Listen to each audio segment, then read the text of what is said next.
I was interested in sketching, in communication, and also in research. The passion for journalism also paved my way to becoming a successful architect is because I had an existential crisis back when I was in third year. I wanted to quit architecture school. To become an architect here in the Philippines, you need to follow a structured path that includes education, training, and licensure. In this video, I will be sharing with you a step-by-step guide to becoming an architect here in the Philippines.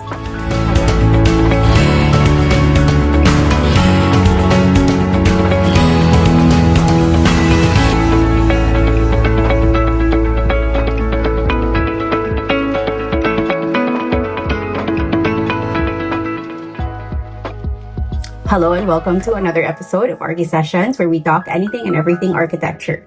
If you're new here, hello, I am Princess Masong. I am an architect based here in Cebu, Philippines, and I am the CEO of Masong Architectural Services. So if you're interested to know the answer to the question of how to become an architect here in the Philippines, then let's dive in. First is you need to obtain a pre-university education. You need to complete high school education. So during high school, you need to focus on subjects like mathematics, science, and art, which will help you in your architecture studies. When I was in high school, the indication wherein I would become an architecture student is that I was interested in sketching, in communication, and also in research.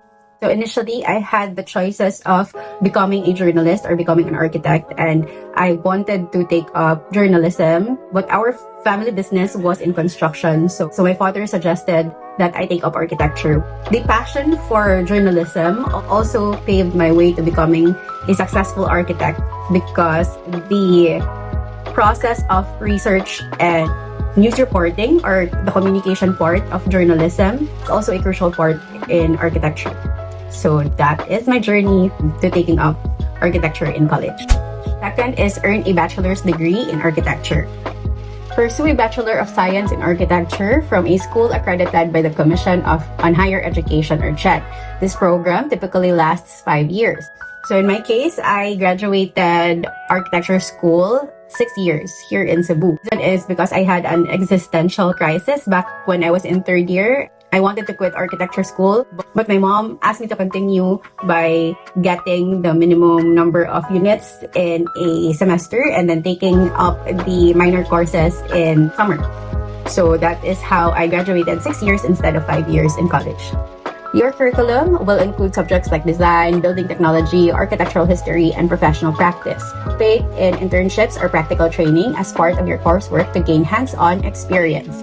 So before, when I was in college, didn't have OJT or on-the-job training. We just had internship. We had to go through 2 years of internship with an architect as our mentor. We need to finish the 2 years internship for us to be able to take up the architecture licensure examination, because that is a prerequisite. So right now, some of the schools already require OJT or on-the-job trainings for architecture students. Number 3 is gain practical experience. So work under a licensed architect. After graduation, you need to gain practical experience under the supervision of a licensed architect.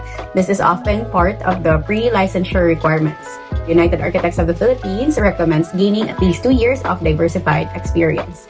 So I worked for 2 companies for my internship. First was, before I graduated, I started my internship already. I had one mentor that time, and then when I graduated, I also worked for another small company, but this time it was a family of architects, starting from the parents to the 2 sons, who are all architects.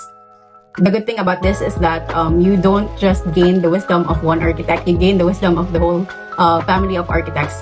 Having that kind of solid foundation gave me the confidence to open up my own architectural firm. Number 4 is take the architecture licensure examination.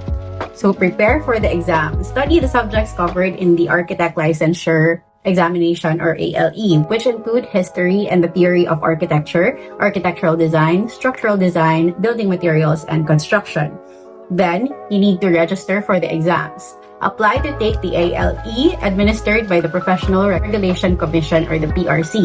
And then you need to pass the examinations. You have the option to study on your own or to enroll in a review center. Number 5 is obtaining your professional license. And after passing the ALE, apply for registration with PRC to become a licensed architect. Take the oath, so attend the oath-taking ceremony to be officially recognized as a licensed architect. So when you finally pass the architecture licensure exams, you need to go back to PRC and submit several requirements to finally get your license. We took our oath in Manila back then because there were no oath-taking ceremonies here in Cebu back then. But right now, PRC is already taking ceremonies here in Cebu and possibly all around the country. So you don't have to go to Manila to take your oath anymore. But it was a great experience. It was even my first time riding a plane. Number 6 is continue professional development. So this is a requirement from PRC already. So you also have to join professional organizations. Consider joining professional bodies like United Architects of the Philippines to network, continue education, and to stay updated with industry trends. So following these steps will guide you into becoming a licensed architect here in the Philippines. So there you have it. I hope you learned something from this video. If you did, please do like this video, share this to your friends who are also interested in becoming an architect here in the Philippines, and subscribe to the channel to help our channel grow and make more videos like this. And also, it will also help us a lot if you comment down what are the topics that you're interested about architecture that you want me to discuss here in the channel. So as always, thank you so much for watching, and I'll see you in my next video. Bye!